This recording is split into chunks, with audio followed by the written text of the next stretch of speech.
여러분 안녕하십니까? 계속해서 대구 경북 소식입니다. 지난 대선에서 여야 후보 모두 약속했던 지방분권 개헌 투표와 지방선거 동시 실시를 두고 자유한국당이 달라진 목소리를 내고 있습니다. 자유한국당은 여야 의견차가 크기 때문이라며 해명에 나섰지만 분권단체는 당리 당략 때문에 말을 바꾼 데 불과하다며 반발하고 있습니다. 윤영균 기자의 보도입니다. 지방선거와 분권 개헌 동시투표는 대선 당시 여야 후보의 공통 공약이었습니다. 하지만 자유한국당은 헌법 개정에는 지방분권뿐 아니라 권력구조와 기본권 등 중요한 논의사항이 많은데 여야 이견이 좁혀지지 않아 6월 개헌 투표는 사실상 힘들다는 점을 공식화했습니다. 개헌 내용에는 다루어야 할 내용이 굉장히 많습니다. 피상적으로 분권 개헌이 지상 과제인 것 같이 이야기하는 것은 실제 논의되고 있는 개헌에 대한 내용을 호도하고 있다. 저는 이렇게 말씀드릴 수가 있겠습니다. 지방분권 단체에서는 여당이 주도하는 개헌 논의에 지방선거 쟁점이 묻힐 것으로 우려한 야당의 공약 파기라며 공개 토론을 제안했습니다. 지방분권 개헌은 지방 소멸을 막기 위해 국가 경쟁력을 강화하기 위해 법령에 묶인 지방자치를 살리기 위해 시급히 추진해야 할 국가의제입니다.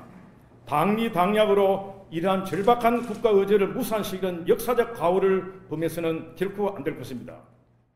오는 6월까지 활동 시한을 연장한 국회 개헌투기가 개헌 합의안을 내놓지 못할 경우 대통령이 개헌안을 발의할 수 있습니다. 이 경우 의결 종족수는 국회 재적의원 3분의 2 이상이어서 지방선거 이전까지 결론은 쉽게 나지 않을 전망입니다. MBC 뉴스 윤영균입니다. 절기상 소환인 오늘 어제보다 기온이 오르며 큰 추위는 없겠습니다. 오늘 아침 최저 기온은 대구 영도, 안동 영하 3.3도 등 영하 7도에서 영상 1도의 분포로 어제보다 5, 6도 높았습니다. 낮 최고 기온은 대구 6도, 구미 5도, 포항 8도 등 3도에서 8도의 분포로 어제보다 2, 3도가량 높겠습니다. 대구와 경북 지역에는 건조특보가 내려져 있어 산불 등 화재 예방에 주의가 필요합니다. 대구 기상지청은 주말과 휴일까지 큰 추위는 없다가 다음 주 월요일쯤 눈이나 비가 오겠고 그 뒤 기온이 큰 폭으로 떨어질 것으로 내다보고 있습니다. 대구시 민자도로인 범안로 운영업체 대구 동부순환도로 전 대표와 범안로 보수공사 도급업체 대표가 공사비를 부풀리는 방식으로 돈을 빼돌린 혐의 등으로 검찰에 구속된 것과 관련해 시민단체가 대구시를 질타하고 나섰습니다. 대구경실련은 성명을 내고 실시 협약의 관리 운영비가 철저하게 산정되고 대구시의 협의 조정 기능이 정상적으로 작동됐다면 비리가 발생하지 않았을 가능성이 크다며 대구시의 무능과 무책임을 그대로 보여주는 사례라고 지적했습니다. 또 대구시가 공사비를 부풀려 빼돌린 돈을 즉각 환수할 것을 요구하고 범안로 관리 운영과 비용을 전면적으로 점검해 관리 운영비를 재산정할 것을 촉구했습니다.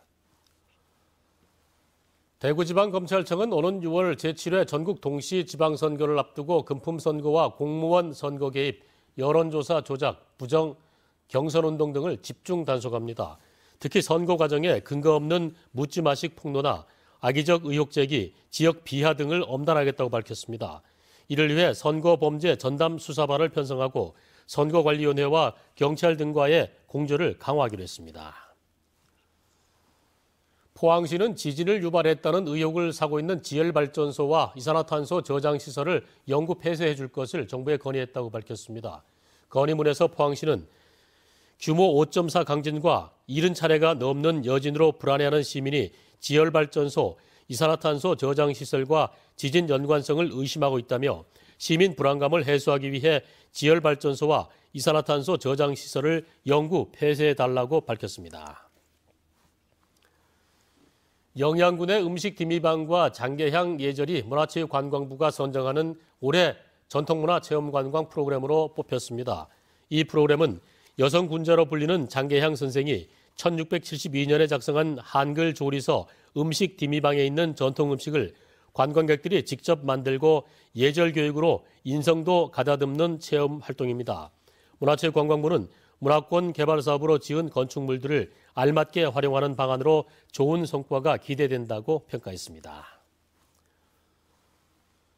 소나무 재선충병 피해 현황을 파악하기 위해 항공예찰이 피해 지역을 중심으로 실시됩니다. 산림청은 오늘부터 다음 달 21일까지 전국 150여 개 시군구 240만 헥타르를 대상으로 연 130대의 헬기와 산림청 지방자치단체 직원 600여 명을 동원해 예찰에 나섭니다.